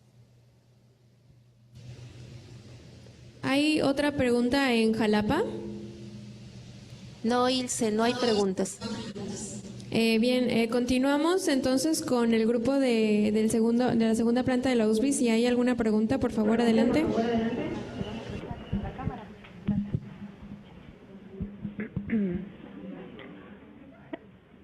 Bueno, una de las preguntas es, ¿dónde se podría recabar más información acerca de los ajustes razonables? Ok. Bien, los ajustes razonables es un concepto que se planteó y está definido en la Convención sobre los Derechos de las Personas con Discapacidad y que entró en vigor en México en 2008. El concepto aparece por primera vez con todo lo que implica que aparezca en una convención que México, bueno, hay que decir, México no solo firmó y ratificó, sino la Convención de Naciones Unidas sobre los Derechos de las Personas con Discapacidad es una propuesta de México, ¿sí?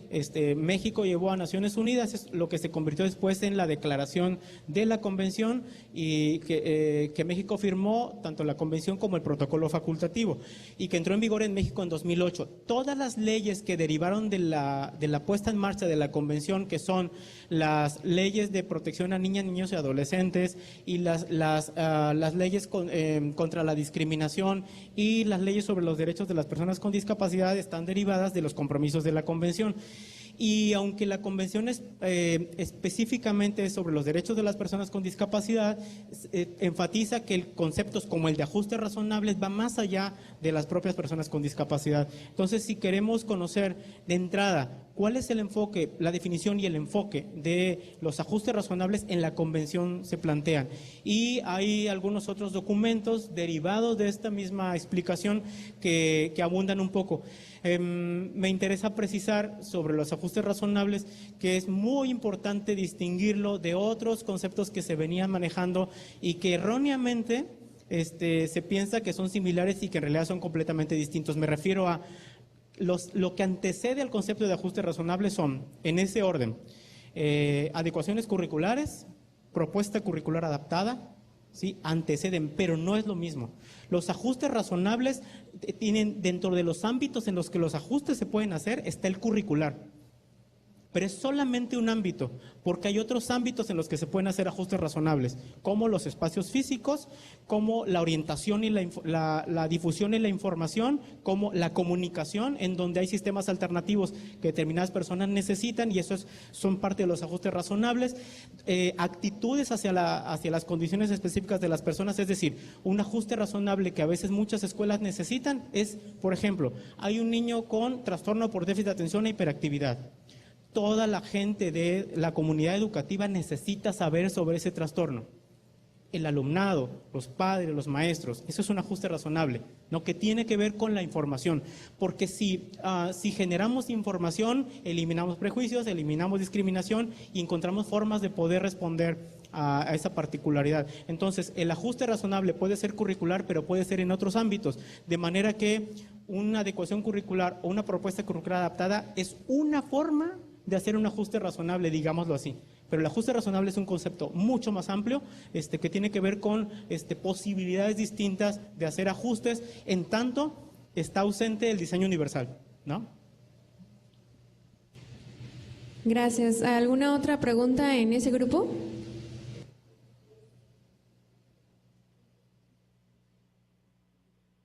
No, dice, no tenemos más preguntas. Bien, en el grupo de iTunes, porque se habilitó otro espacio. Anita, ¿hay una pregunta?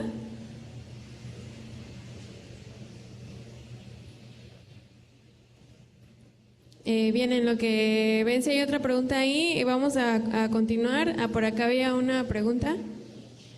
Gracias. Gracias. Buenas noches. Mucho gusto de estar aquí. Marilisa Bala Trápaga, Educación Preescolar. Y bueno, mi pregunta, o más bien mi concepto de lo que son las adecuaciones que debemos hacer, o los ajustes razonables, yo creo que además de haber hablado de uno de los aspectos que son las curriculares, y que ya hoy nos queda claro que son más los ajustes que tenemos que hacer para poder incluir a los pequeños que van a las escuelas, yo creo que vale la pena considerar que también es muy importante la sensibilización que nosotros tengamos como docente, ¿no? El poder trabajar con los niños convencidos de que podemos hacer algo muy importante en el día a día para poder sacarlos de la mano e incluirlos en todo el trabajo que se hace todos y cada uno de los días que nos confieren para poder educar a estos chiquitos, ¿no? Entonces, me quedó claro con la explicación anterior, pero bueno, yo quería invitarles a que, además de todos los conceptos que se han manejado aquí, trabajemos con la sensibilidad de poder llevar de la mano a los niños de la mejor manera. A mí me toca un área muy importante que es la iniciación, que es educación preescolar.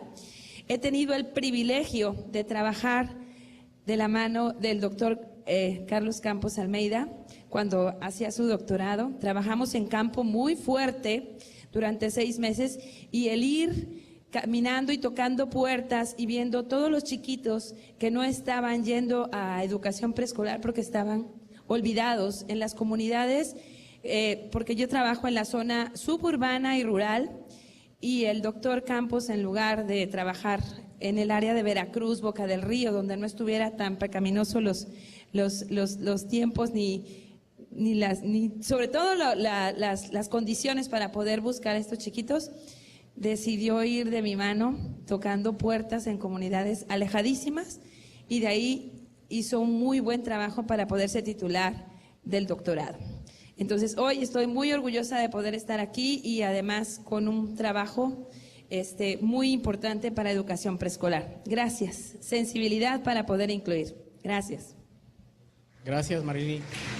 Bueno, hay que decir en ese sentido que la sensibilización es algo que se consigue con información, ¿no? Es decir, por eso es que en la medida en que informemos de forma sustentada, de forma fundamentada, con los referentes adecuados, podemos generar sensibilización, porque si no, las personas no se sensibilizan solamente, es decir, no es lo mismo sensibilizarse que conmoverse, ¿no? Es decir, y a veces conmoverse no es tan útil si solamente hacemos eso. En realidad el asunto tiene que ver... Gracias. Tiene que ver mucho más allá, con información adecuada, de manera que las personas puedan comprender, puedan tener empatía hacia lo que viven otras personas, hacia lo que vive el alumnado y poder ayudarlo. Y entonces nos sensibilizamos, como bien puntualiza la maestra Marily, ¿no?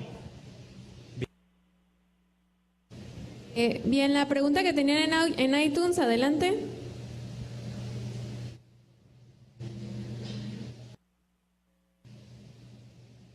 Uno, dos. ¿Se escucha bien, Ilse? Bueno, ¿se escucha? Sí, adelante. ¿Se escucha bien, Ilse? Buenas tardes. Bueno, mi pregunta es, yo soy una mamá de una niña con autismo de alto funcionamiento. Mi pregunta es, yo soy una mamá de una niña con autismo de alto funcionamiento. Pero la duda es, o sea, estamos en una escuela inclusiva, pero en el kinder está muy bien. La primaria, después aceptan 2 o 3 chicos en el mismo salón. Y si la maestra no está capacitada y tiene un niño con déficit de atención, otro niño con autismo, si la maestra no está capacitada y tiene un niño con otra dificultad, entonces ahí es el momento que los niños se frustran. Yo ahorita vine aquí para ver cómo apoyar a mi hija, porque va a pasar a la secundaria, pero ¿qué pasa? Solo estoy investigando que solo hay una secundaria, una telesecundaria, para atender a todo Boca del Río, ¿no? Entonces, a veces sí necesitamos que el maestro esté preparado, que no saturen los salones, porque en especial mi hija llega el momento que hablan tanto, hay tanta frustración que se satura, ¿no? Y ya no puede seguir al ritmo de los niños. ¿Cómo podemos ayudar o sea, yo soy una mamá, para que pueda mi hija o conseguir una escuela que le incluya, que la apoye y que también no está, porque yo siento que a veces el maestro quizás esté preparado pero no tiene la paciencia, o quizás es un maestro que le echa muchas ganas, pero si tiene 3 o 4 niños, más aparte todo el alumnado y son 30 alumnos, entonces pues tampoco se da abasto, ¿no? Y tenemos que recurrir a las particulares, pero cuando no hay ese recurso, tenemos que estar en el gobierno, entonces tenemos que tocar puertas o buscar cómo apoyarnos, o también cómo nosotros aprender a enseñar a nuestros hijos que puedan incluirse en las aulas. Esa es mi pregunta y a ver si me pueden apoyar. Él escuchaba a tiempo real. No, por eso. Sí, es como se escucha el doble que la... No, por eso. Sí, es como se escucha el doble que la...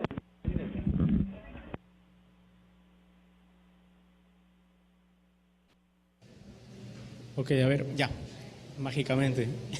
Bueno, fíjense qué interesante porque las mamás y los papás que son quienes viven con mucha más dificultad esta realidad, nos hacen preguntas extraordinarias, ¿no? ¿No se escucha? ¿No? ¿Ahí? Bueno.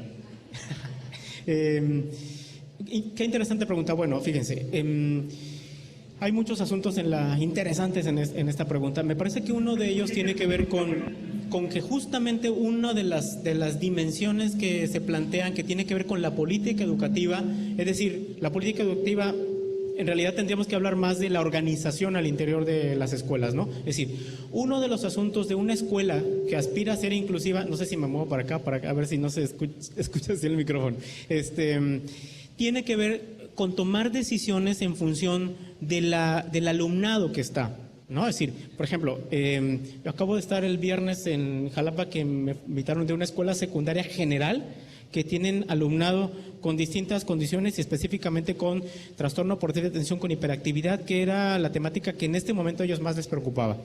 Entonces yo les decía que, por ejemplo, el TDAH es una condición que existe en el 5% de la población de niñas y niños entre los 4 y los 12 años, por ejemplo, ¿no?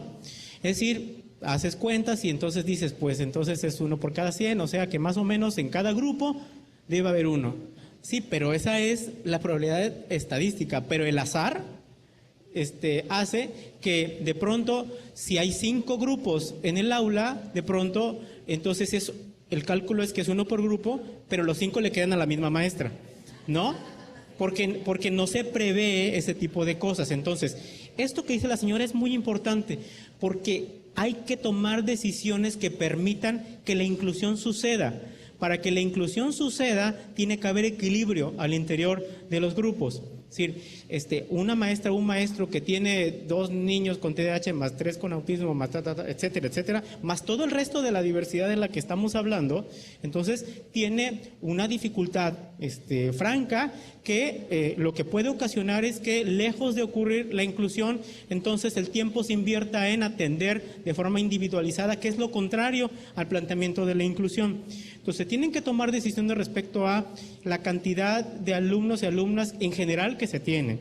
Cuando hay determinadas condiciones, se tienen que tomar decisiones también de reagrupamientos, de saber, de conocer la experiencia también de los maestros en el presente, para saber quién tiene las posibilidades ahora, ¿no?, de poder atender mejor a una alumna o a un alumno, sin que eso cancele el que reconozcamos que al final todos tenemos que estar involucrados en la formación. Lo preciso porque hay escuelas en donde no todo el personal docente está comprometido. Y entonces, si llega un niño con autismo, dice a la maestra tal que ya sí está dispuesta, que ya sí estudia, que ya no sé qué. Es decir, y la pregunta si los demás no. Entonces, bueno, fíjense todos los factores que intervienen ahí. Todos tendríamos que estar involucrados en estos procesos de formación, y que no ocurra esto. Tendríamos que esperar que ojalá más pronto de lo que quisiéramos dejara de ocurrir esto que muchas familias viven, que tienen que estar tocando puertas y puertas en las distintas escuelas a ver cuál tiene las condiciones para poder ser una alternativa, fíjense, además a la que tiene derecho una alumna o un alumno. ¿Por qué se tienen que tocar puertas para ver en dónde hay condiciones? Esa es la realidad actual. Entonces, eso tiene que cambiar paulatinamente y tenemos que contribuir todos a que suceda. Y la forma a veces en las que tenemos que contribuir es haciendo lo que cada uno podemos. Es decir, bueno, pues ¿por qué no abrimos espacios de capacitación? No solo señalar que eso está pasando. ¿Por qué no organizamos más conferencias, más cursos, más talleres, invitamos a más maestros? Yo quiero reconocer también una realidad. Nosotros tenemos muchos años trabajando con los maestros regulares. Hace no más de 10 años era muy difícil convocar a las maestras y los maestros a espacios de capacitación, sobre todo fuera de los horarios de labores. Hoy es una situación muy distinta. Hoy uno abre un espacio y no caben en el lugar donde convocamos. Entonces, eso se tiene que ir fortaleciendo, porque siguen siendo insuficientes las escuelas. Y quiero decir también que también es de pronto un mito esta idea de que las escuelas particulares responden mejor a determinadas condiciones. Yo conozco tantas escuelas particulares como tantas escuelas públicas con muy buenas condiciones y tantas de las dos que todavía necesitan mucho trabajo por hacer.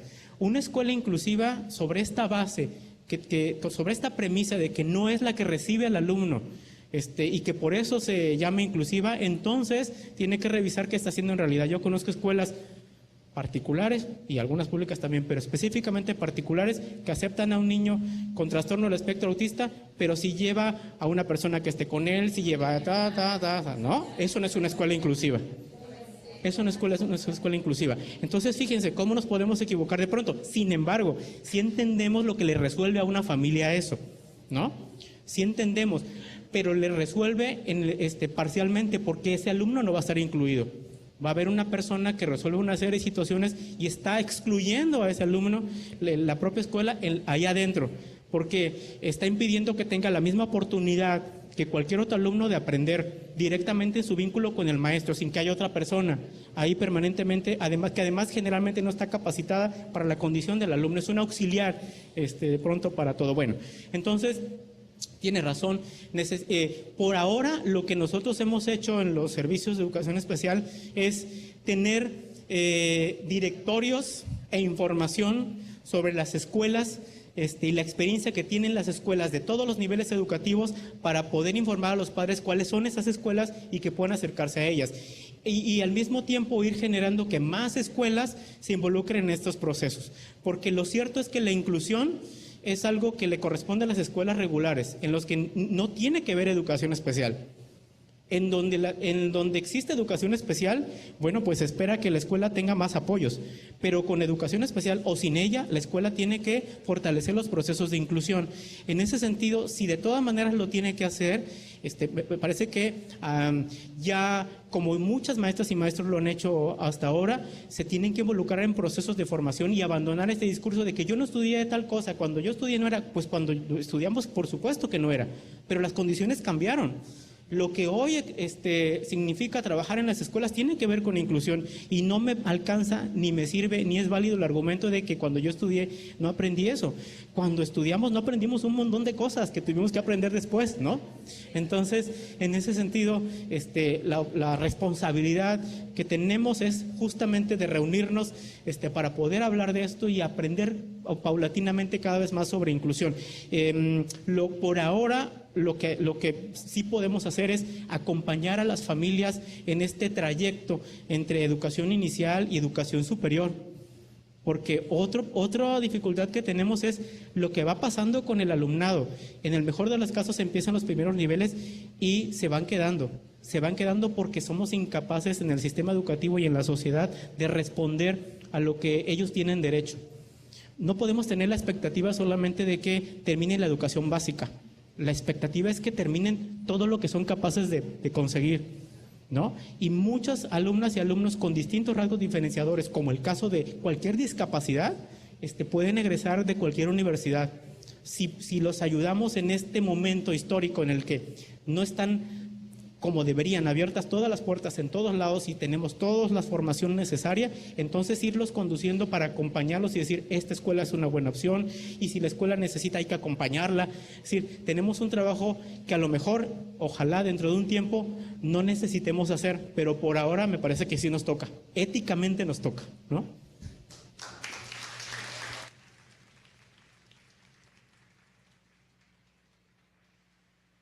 Gracias. ¿Alguna otra pregunta aquí en Veracruz? Muchas gracias, quedó todo claro. Permítame, Jalapa, va a haber una participación aquí.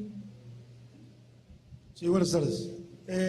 Antes que nada, agradecerle por la plática bastante interesante. Mi pregunta va con relación a lo siguiente. Después de un lapso de temporalidad que usted ya mencionó en diversas ocasiones, se ha pasado del concepto de esta educación especial a esta educación inclusiva, pero manejaba usted un concepto bastante interesante, el de personas inclusivas, y que debemos ser personas inclusivas para tener una sociedad inclusiva que permita poder tener ese concepto bastante bien afianzado. La pregunta es, ¿qué espacio de temporalidad cree usted que como sociedad mexicana mexicana, que históricamente es una sociedad que discrimina, se pueda llevar a cabo para lograr estas personas inclusivas que generen una sociedad inclusiva? Yo diría que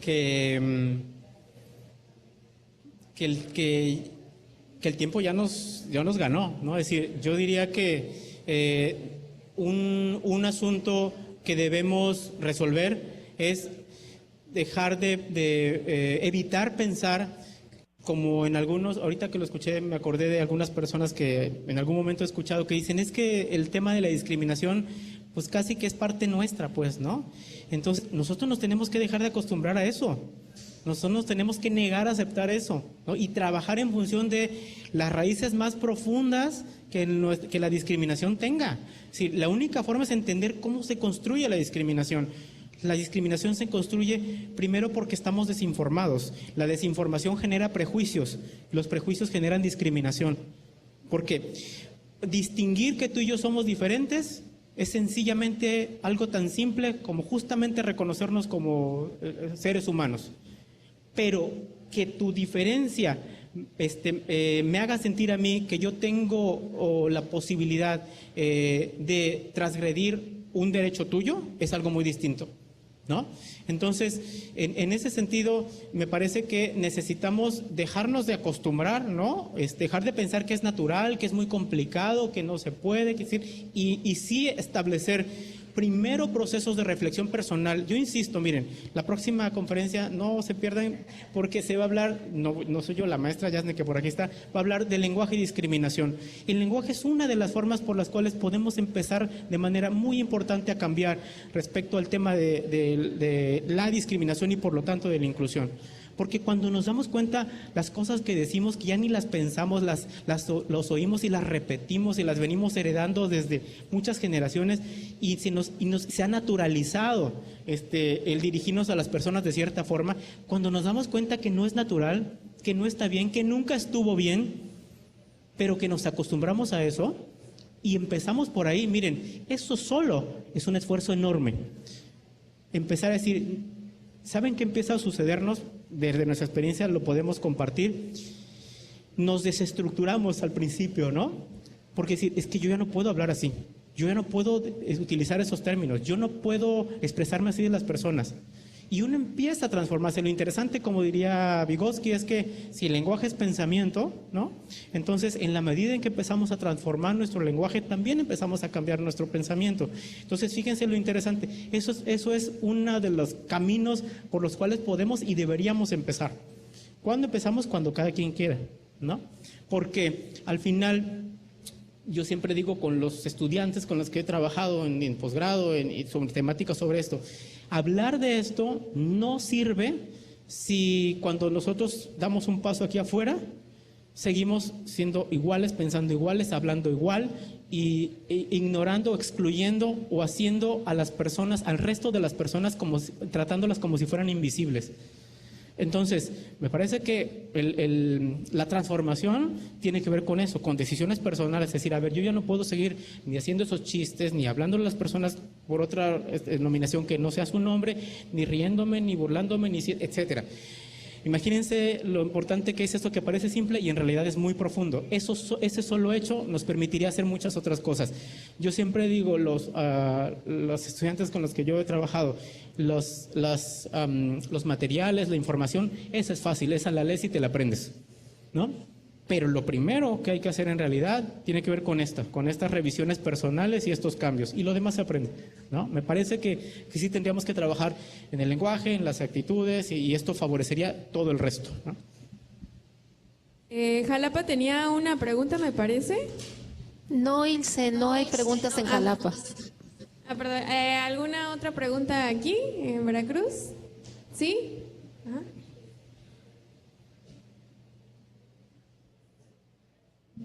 Buenas noches. Bueno, como dice el doctor, si se trata de empezar, lo mío no es una pregunta, es una petición. ¿Nos puedes compartir tu blog? Porque él tiene un blog, no se los va a decir, pero yo sí. Es que no me sé la dirección. Ahí en la primera diapositiva, pero desde abajo yo no creo que lo hayan visto, porque no hay un ajuste razonable aquí para que desde allá se pueda ver. Bueno, nosotros tenemos un blog donde subimos artículos que escribimos y materiales de otro tipo. Hay un artículo de hace varios años sobre ajustes razonables, por cierto, ahorita que mencionas eso. Bueno, mi blog es, así mi nombre es, carloscamposalmeida.blogspot.mx. Ahí pueden descargar todos los materiales que están ahí y hay algunas cuestiones que podrían ser útiles. Gracias, maestro. Bueno, Gracias. le damos nuevamente un aplauso al doctor Carlos Campo.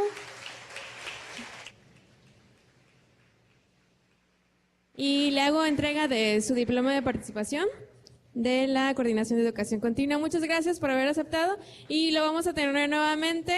Les mando las fechas. Él va a dar la última conferencia también. Muchísimas gracias, doctor. Y gracias a todos ustedes.